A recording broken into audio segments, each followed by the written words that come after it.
What are you doing right now? Is it something that you really love? Millions of people at this very second are doing exactly what makes them happy.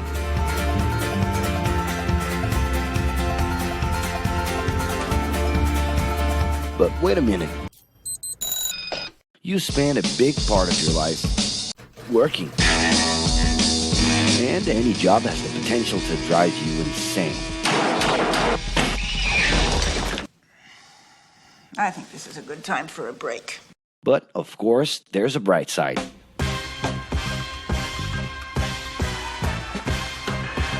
And the best thing, time off.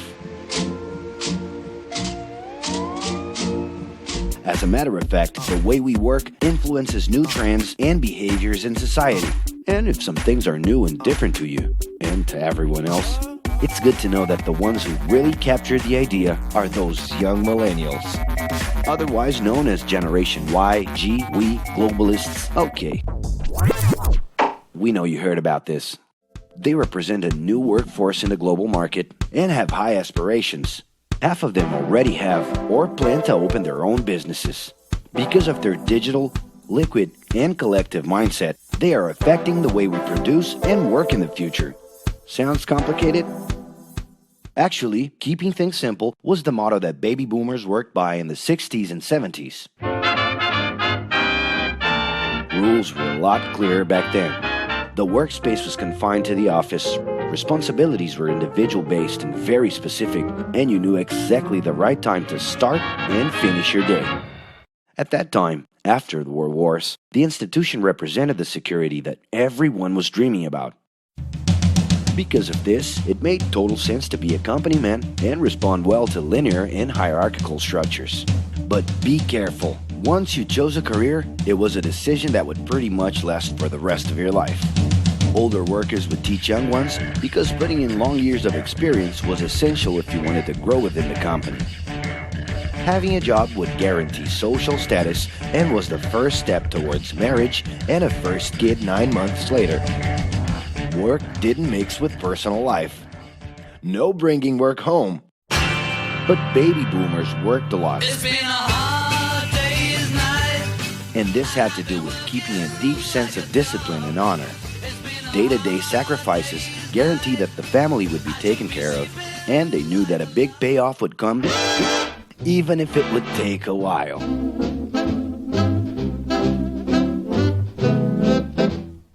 However, Generation X redefined the time relationship between work and reward. Super confident, extroverted, very competitive, and doing everything in their power to achieve quick growth, these guys were always on the lookout for better offers. A profitable idea could easily put them into a leadership position based on meritocracy without taking their experience into account. As they searched for more ways to personally stand out and be professionally independent, they relied on degrees, including MBAs and PhDs, to get ahead of their competitors. Pressure, pushing down on me, pressing down on you. No man has spoken. In this more individualistic style of thinking, a nice wardrobe and a business card could help them close better deals and expand their network. Being in the right place at the right time is what would define the work schedule. Business time was extended into the happy hour. This mix between personal and professional life turned a workaholic into someone who was admirable and even sexy. In the grace of your love. The winner was whoever could get onto the board of directors in the shortest time possible I can do anything if I can just get a chance. and thus immediately live out the pleasures of this achievement. You want the money, you control the witness. I leave you lonely, I don't monkey with the business. But today the journey's a little different. It really seems more important to have fun on the ride than to make it to the final destination.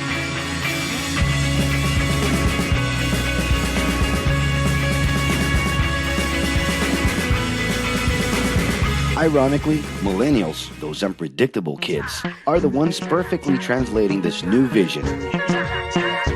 In a time when pleasure determines professional accomplishment, they know, like no one else, how to recognize opportunities that link passion with work. It's not right, but it's now or never. The creative economy, new professions, an entrepreneurship boom, and the new collective power are painting a brilliant and never-before-seen scenario. No wonder millennials are so impatient. The speed at which they connect with the world sets the pace for their work relations. Projects that only will make a difference in the long term just don't stimulate them. And they need constant feedback so they can feel that their efforts are being recognized. So? It's great. I love it. The traditional pyramid inside of companies doesn't really fit with these anxious young people. They're excited about working with older generations, but only if the relationship is on equal terms and with mutual respect. It's all about exchanging knowledge, no matter your age. Being that millennials find empowerment in discovering things on their own. It's natural for them to diversify their channels and seek out informal types of education instead of simply picking out a major. In the end, professional commitment is not just a norm. It's something that naturally comes from truly engaging experiences. Besides having a job, it's become more important to have a purpose that can be carried out in different forms at the same time. Mobility, shared workspaces, home offices, and the possibility to create your own hours make work always present, anytime and everywhere. For that reason, people with different work styles are having more freedom to tap into their talents, and even those with introverted personalities can transform their ideas into million-dollar businesses. Yes, you can stay in your pajamas as long as you maintain an updated and attractive profile across your social network.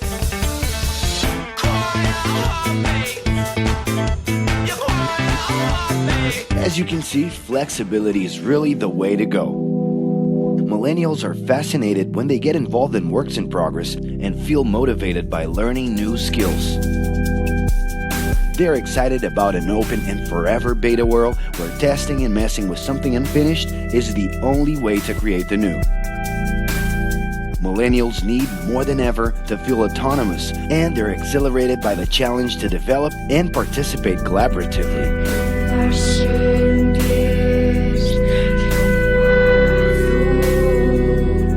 They can change direction quickly and don't let attachments hold them back.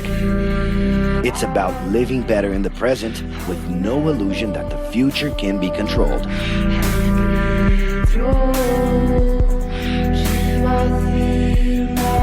That's because of one simple thing. Whoever adapts more easily can evolve along with the changes. And if you feel overwhelmed by everything so far and are looking for the right answer, well, sorry. We're still going to ask you another question. Are you doing what you love right now? No. So start.